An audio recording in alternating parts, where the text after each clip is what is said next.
एक दिन बहुत से भिक्षु आपस में चर्चा कर रहे थे कि संसार में सबसे बड़ा सुख क्या है, और ये कि अगर संसार में सुख ही होता तो कोई सन्यासी क्यों बनता। वे कहते हैं कि लोग सिर्फ इसलिए सन्यासी होते हैं क्योंकि वे दुखी हो जाते हैं।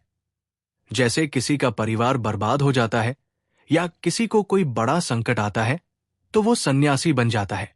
ये भिक्षु ये सोच रहे थे कि क्या सचमुच संसार में कोई सुख है, और यदि है तो क्यों लोग इसे छोड़कर सन्यास को चुनते हैं।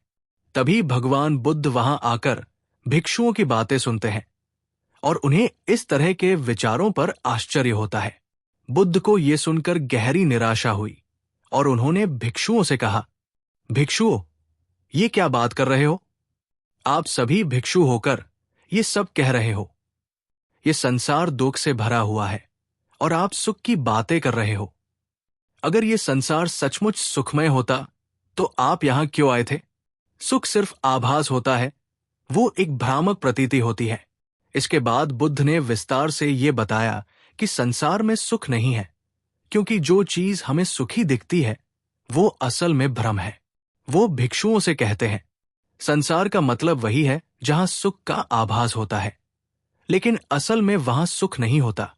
जैसे किसी वस्तु को हम देखकर खुश होते हैं, लेकिन जैसे जैसे हम करीब जाते हैं हमें पता चलता है कि वो वास्तव में कुछ नहीं है।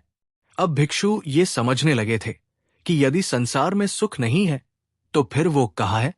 बुद्ध ने कहा, सुख तभी है जब तुम्हारे भीतर बुद्धोत्पाद, बुद्धत्व का जन्म हो।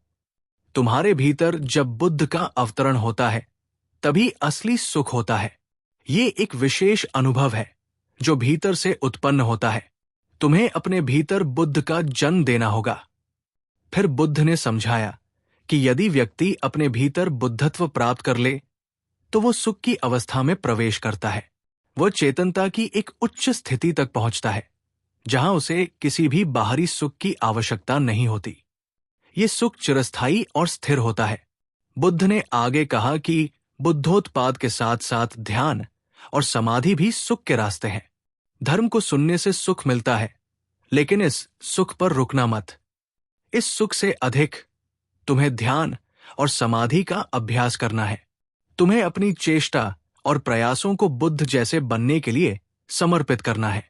समाधि में सुख है, ध्यान में सुख है, बुद्धोत्पाद में सुख है। जब तुम ध्यान और समाधि की सही अवस्था में पहुंचोगे तो तुम्हारे भीतर वो आंतरिक सुख उत्पन्न होगा। इस उपदेश में बुद्ध ने यह स्पष्ट किया कि संसार का सुख अस्थायी और भ्रामक है, लेकिन यदि कोई व्यक्ति अपने भीतर आत्मज्ञान प्राप्त करता है और आत्मचेतना की ऊंची अवस्था में पहुंचता है तो वो असली सुख और शांति को प्राप्त कर सकता है। ये सुख बाहरी नहीं बल्कि भीतर से उत्पन्न होता है। बुद्ध ने कहा, संसार के सुख का चक्र खत्म हो चुका है। अब तुम जो चाहो वही करो। तुम बुद्धों के वचन सुनो और उन्हें आत्मसात करने का प्रयास करो। समाधि में सच्चा सुख है और वही तुम्हारे लिए सबसे उच्च मार्ग है। ये कहानी हमें ये सिखाती है कि संसार में सुख के भ्रामक प्रतीतियों से पार पाने के लिए हमें अपनी आंतरिक स्थिति पर ध्यान केंद्रित करना चाहिए। जब हमारी इच्छाएं और संलग्नताएं समाप्त हो जाती हैं तो हम आत्मज्ञान की ओर बढ़ते हैं और तब असली सुख की प्राप्ति होती है। ये सुख स्थायी, शाश्वत और शांतिपूर्ण होता है।